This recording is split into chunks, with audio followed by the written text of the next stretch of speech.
Hi guys, day 10 plant ఇది. ఈరోజు మనం 10వ రోజుకి రీచ్ అయినాం. లైక్ చేయండి, కామెంట్ కూడా చేయండి మీకు ఎలా అనిపిస్తుంది అనేది. చీమలు మనకు లైఫ్ని చాలా నేర్పుతాయి. చీమలు తలుసుకుంటే ఏదో చేయవు. చీమలు తలుసుకుంటే అవి ప్రతిసారి వాటి కోసం ఫుడ్ని స్టోర్ చేసుకుంటాయి. ఎందుకంటే రేపటి కోసం అవి దాచుకొని మళ్ళీ తను పుట్టిన చిన్న చిన్న చీమలు ఉంటాయి కదా, వాటికి ఫుడ్ స్టోర్ చేసి పెడతాయి. అవి తిని మళ్ళీ బయటకు వచ్చి మళ్ళీ అవి ఇంకొక చీమల కోసం స్టోర్ చేసి ఉంటాయి ఫుడ్. అట్లా మన మనుషులం కూడా అంతే కదా. మన ఫ్యామిలీ ఇప్పుడు మన ఫ్యామిలీలో మన పేరెంట్స్ ఉంటారు, మన డాడీ అండ్ మామ్ ఉంటారు. వాళ్ళు ఏం చేస్తారు, మన కోసం కొంచెం సమకూరుస్తారు. డబ్బులైనా ఫుడ్ అయినా ఏదైనా సమకూరుస్తారు. మనం రేపు మళ్ళీ వాటిని తీసుకొని మన పిల్లలకు సమకూరుస్తాం. ఇట్లా అది ఒక రొటీన్ లైఫ్ అన్నట్టు.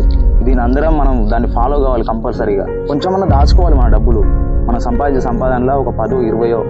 కొంతమంది అంటారు పెద్దోళ్ళు ఎంత